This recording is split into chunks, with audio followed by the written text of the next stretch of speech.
This conference will now be recorded. Excellent. All right, very good. Welcome along this morning, 25th of December, whatever that means. Lovely to see you all. Right, we're going to get straight into it. This morning, my exhortation is on, sorry, just click on that. Stars. Inspired by this reading that we've just had from Matthew chapter 2. It is, yep.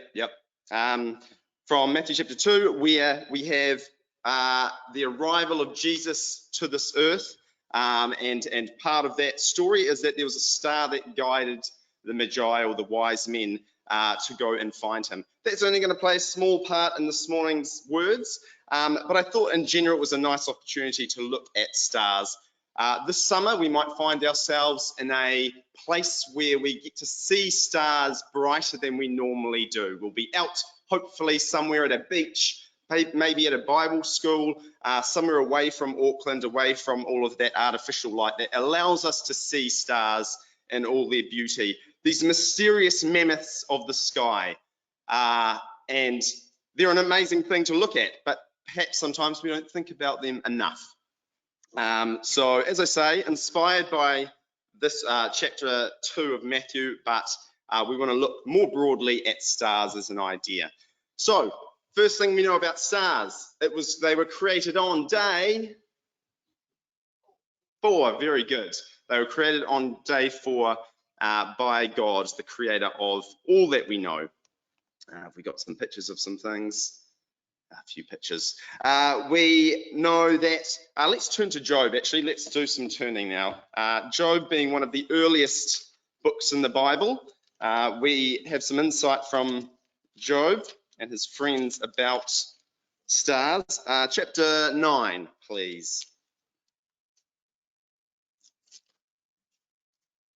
We learn more about God and his creation of stars in verse 6 and through to verse 8. He shakes the earth from its place and makes its pillars tremble. He speaks to the sun and it does not shine. He seals off the light of the stars. He alone stretches out the heavens and treads on the waves of the seas. So we see that God can even turn out the light of the stars. He has that power over these huge energy masses in the sky. Verse 9 as well. He is the maker of the Bear and Orion, the Pleiades, and the constellations of the south. These are all constellations. We probably know Orion, Orion's belt. Bear is actually Leo. So this is going back some time. Astrologers were already very much underway with trying to work out what these beautiful things in the night sky were doing. And the last one there, Pleiades, is actually the 7 sisters. And for us Kiwis, that is Matariki. So all the way back then, they'd identified the Matariki, the 7 sisters in the south, which is where it is, I think, for us as well, in the south. So these stars were obviously around from the beginning. Job's very aware of them. He's aware that God can turn them off at any time. One of the next big moments we have with stars is God's promise to Abraham. Genesis 15. We don't need to turn there, but we know that Abraham was promised that his descendants would be like the stars of the sky. Let's turn though to Deuteronomy. We're got a few verses to quickly look at through there. Deuteronomy chapter 1. Because not only was this a promise that had some distant fulfillment, Deuteronomy chapter 1 and verse 10. The Lord your God has increased your numbers so that today you are as many as the stars of the sky. So not only was this a promise, this was a promise fulfilled. These stars now, by this point, meant a fulfillment of a promise. So you could look up at those and know that God had delivered on that promise to Abraham already. Let's actually look as well. Let's turn over to chapter 10 of Deuteronomy. Because was that actually impressive? Just as a little bit of a side note, was it an impressive fulfillment of this star prophecy that God gave to Abraham? Deuteronomy 10 in verse 22. Your forefathers went down into Egypt, were 70 in all, and now the Lord your God has made you as numerous as the stars in the sky. There was only 70 people that went to Egypt, and now this fulfillment of the star prophecy, after just 70 people going into slavery, that is against the odds. I don't think you necessarily come out with more people out of slavery. You potentially are on the decline. But here again, we see the fulfillment of that promise. Also in verse 14 of chapter 10 as well, which reads, "To the Lord your God belong the heavens, even the highest heavens, the earth and everything in it." So we have this introduction to stars very early on in the Bible. We have it again in Genesis chapter 37. We have, any clues? Genesis chapter 37, where do stars probably appear there? Maybe Joseph, very good. 11 stars bowing down to him, representing his 11 brothers. Then we have, if we're still in Deuteronomy, turn back to chapter 4. We have maybe a little bit of a misuse, or firstly, a warning about the misuse of stars. Verse 19 of Deuteronomy chapter 4. Found it. "And when you look up to the sky and see the sun, the moon, and the stars, all the heavenly array, do not be enticed into bowing down to them and worshipping things the Lord your God has appointed to all nations under heaven." Do not worship the stars was a clear commandment from God. And look, to be fair, they played this role already. There was a promise and it's been fulfilled, and its ancestors, and there's movement, there's life. It looks like there's life up there because they're spinning, some are shooting, but do not worship them. We do not want you, God requires you not to worship them. Of course, what happens in the history of Israel almost every time? Let's turn quickly to 2 Kings and chapter 17.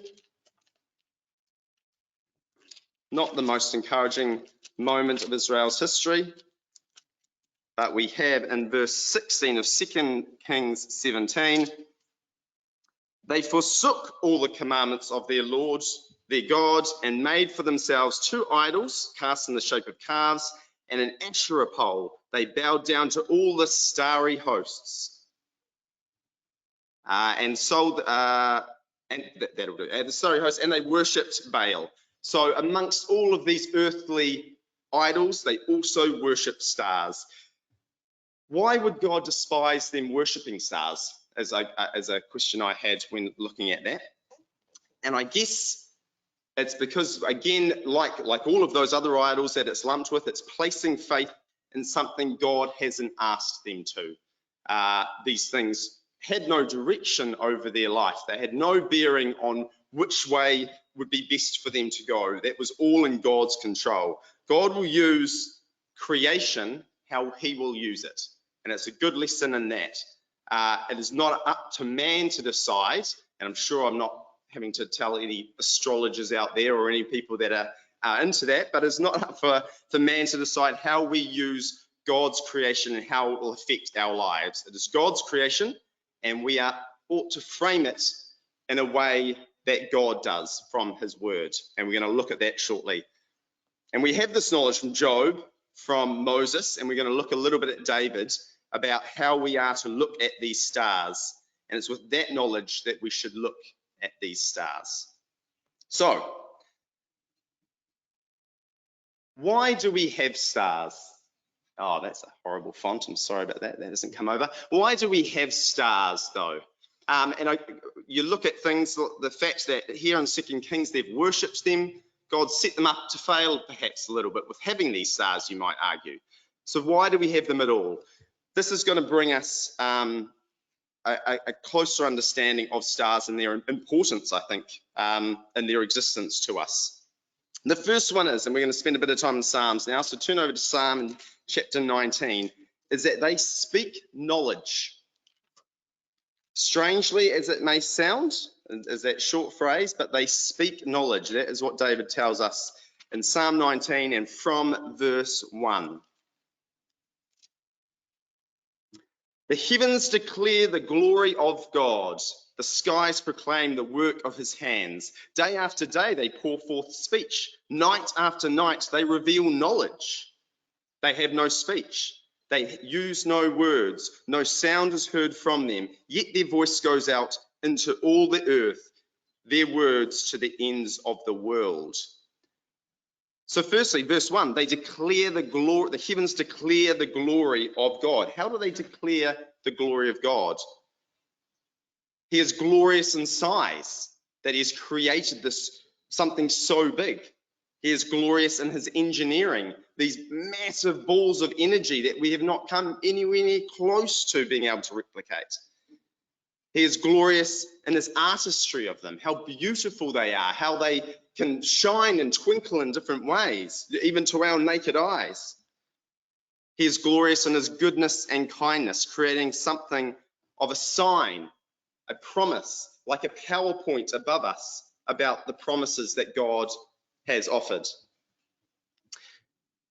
Verse 2, the night pours out knowledge. So what is this knowledge that the night, the stars, pours out? A few commentators read like this. If God had not placed the stars in the night sky, the blackness of the night would have communicated powerfully to all humanity, ancient and modern, that there is nothing and no one out there. Though all preachers on earth should grow silent and every human mouth cease from publishing the glory of God, the heavens above will never cease to declare and proclaim the majesty and glory. They are forever preaching, for like an unbroken chain, their message is delivered from day to day and from night to night. It's purely a message of creation, of power that we look on up there in terms of knowledge. Verse 3 and 4, it's communicated to all mankind, no matter what their language. This little comment comes from a man called Aristotle. Should a man live underground and there converse with works of art and mechanism, and should afterwards be brought up into the open day and see the several glories of the heaven and earth, he would immediately pronounce them works of such a being that we define as God. It would be impossible to look up at the sky for the first time and not wonder how wonderful some sort of creation has been and bring us at some point to God. So that's reason number one. They speak knowledge to us. Reason number two, they show us God's grace. Let's turn back to Psalm and chapter 8. Reading from verses 3 and 4 of Psalm 8. When I consider your heavens, the work of your fingers, the moon and the stars, which you have set in place, what is man that you are mindful of him? The son of man that you care for him?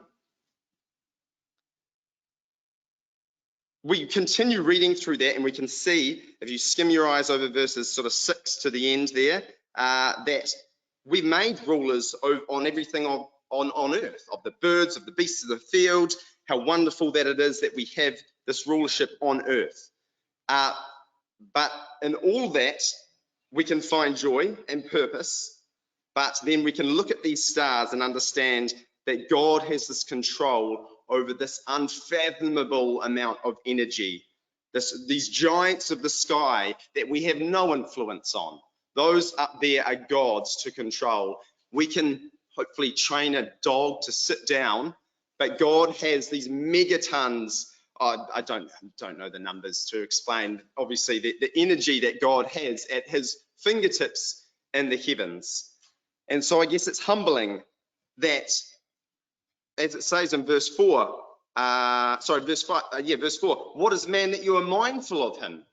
That you have all that up there, that you could consume your time using that, all that amazing energy, and that here we are down here, and we struggle to wake up in the morning. And yet, and we struggle to control the things that are at our fingertips, and yet God has this huge expanse at his disposal. So that is reason two. It shows us God's grace, that he would look after us despite the things that he can create, the things that he can do. He looks after us who meander through life, fumbling away, messing things up. Number 3, we need redemption. Let's get into the New Testament to 1 Corinthians and chapter 15.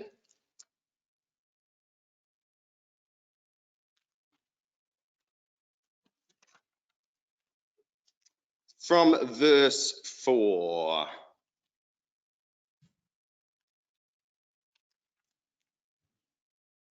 How then can a mortal be righteous before God? How can one be born of woman be pure? If even the moon is not bright and the stars are not pure in his eyes, how much less a mortal who is but a maggot, a human being who is only a worm? Do those words sound familiar from another part of the Bible? The worm, the maggot? That's from Job. Very good. Job 25 has very similar words. And so even the stars, it says there, are not pure in God's sight. These stars that can be seen from millions of light years with their purest form of energy, their intensity, are still not righteous before God's eyes. But we can be righteous in God's eyes through Jesus. That's what Job perhaps was thinking about in a principle. And in 1 Corinthians, we have more detail about the work of Jesus. That the redemptive work of Jesus is what can make us more approachable to God than stars. And reason number 4, the final one I'm going to speak to you about, is also from 1 Corinthians and chapter 15. Turn down to verse 35.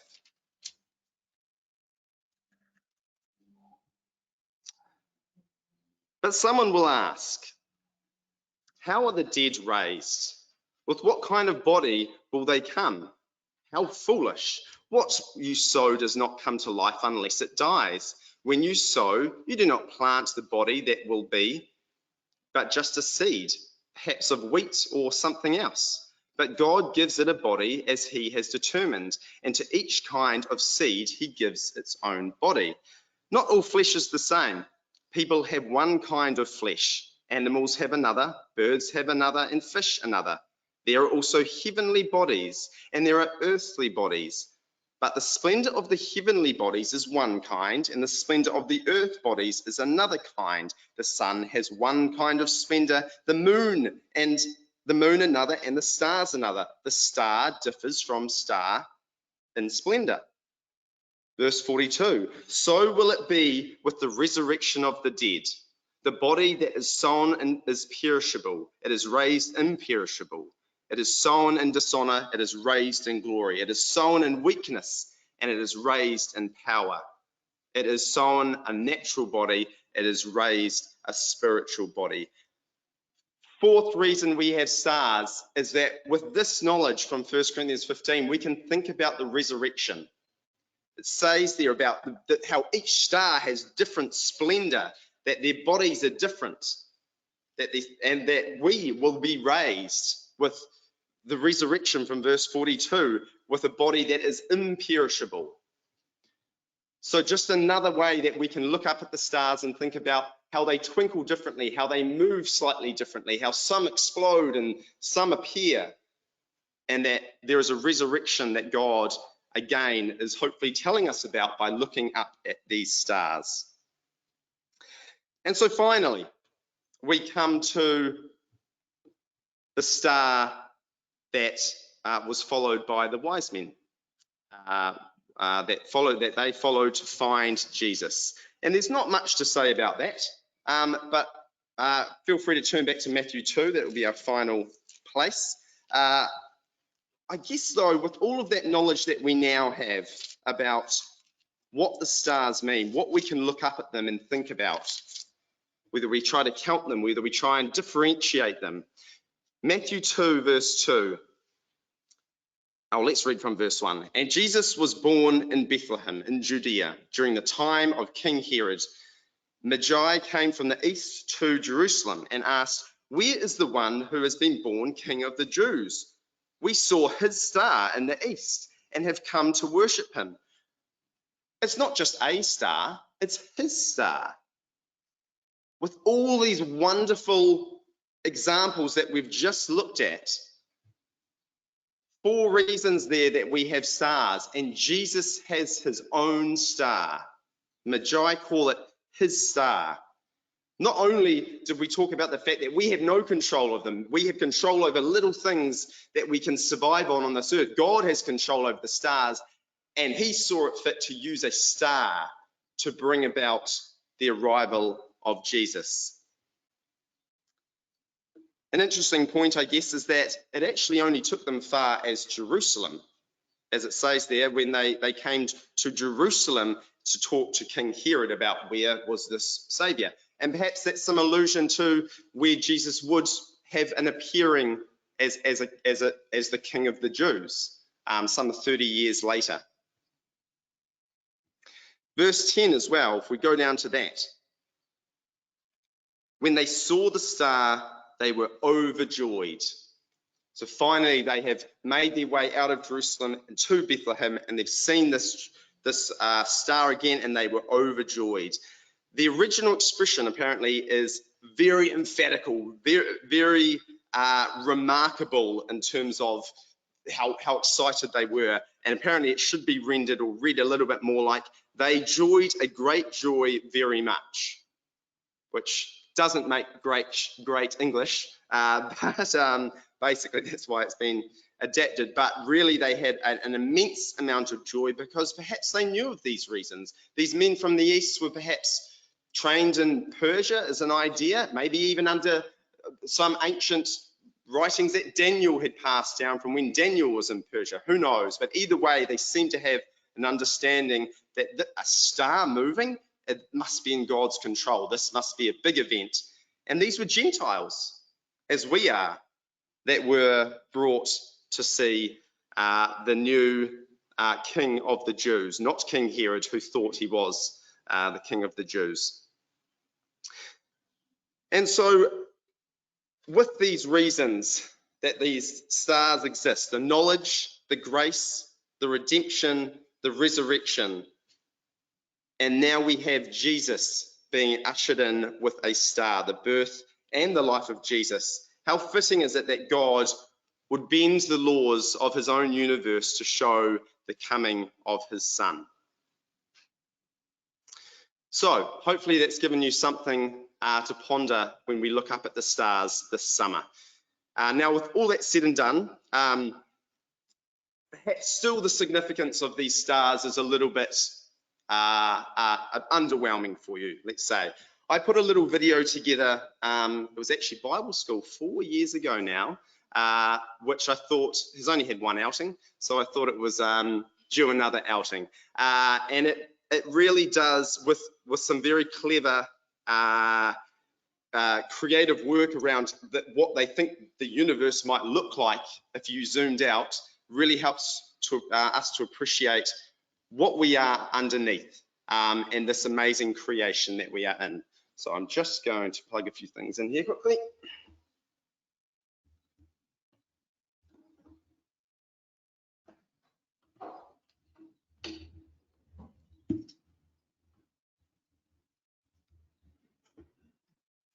All right.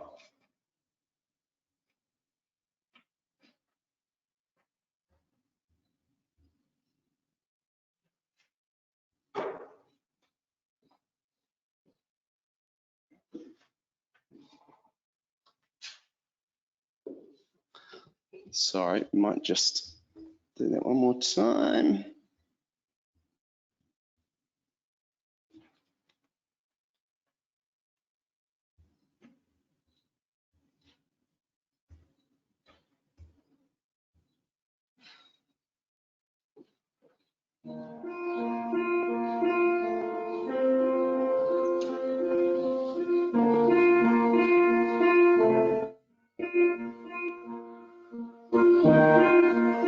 Wherever you have laid its foundation, tell me if you understand. Who marked out its dimensions? Surely you know. Who stretched the mystery land across On what would its footing set, or who laid its cornerstone? Like the morning stars sang together, and all the angels shout for joy. Who shall see the doors when they first spoke from the womb? When an eagle clouds its word and wrapped in victor, that its limits for it set its doors and bars in place.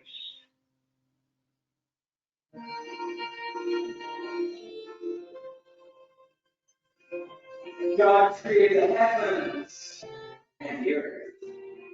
God always speaks we want to frame things first with things that are bigger than us, and then down to include our humble estate. So he says, praise the Lord for the heavens and the heights of God. Then look at verse 3. Praise him, sun and moon. Praise him, all you shining stars. Praise him, high that waters of heaven. Let us praise the name of the Lord. For he commanded, they were created, and he established it forever and ever. He gave a decree, and it shall not pass away.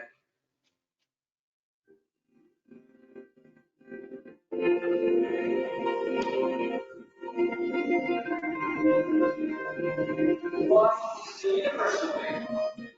That's why we're spending all this money looking for other life forms in the universe. And this whole exoplanet thing, and there's a big push right now. You know, there's got to be more people in this place. There's got to be more habitable planets in this thing. It's way too big. It's just a place for you and me. So which I totally agree with that. The universe was created just to help things get over time on a lot of ways. The universe primary function wasn't that galaxy ending, which primary function was to magnify the creator and everything else.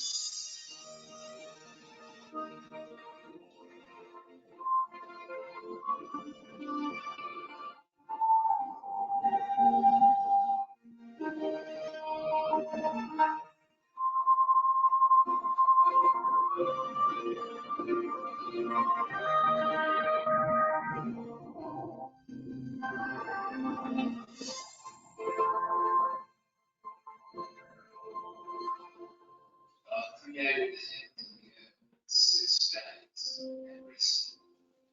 It was 2,000 years later that God's created and it was seen down in the formation of the earth. But now this is what the Lord says. He who created you, who formed you is good. Do not fear, for I am with you. I have assigned you by name. You are mine.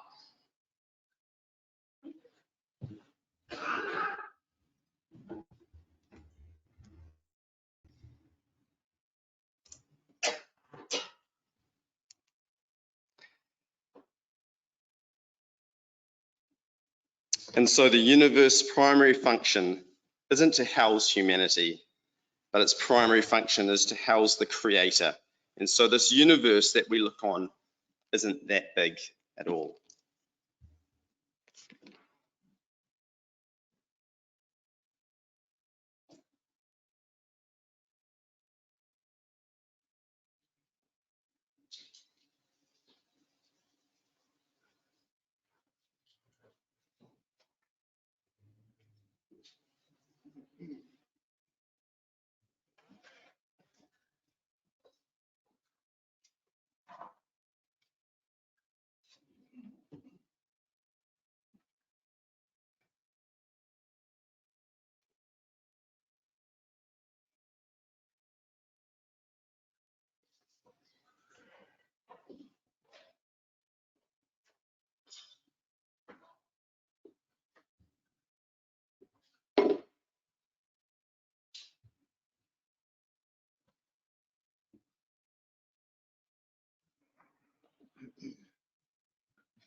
Did you stop the recording?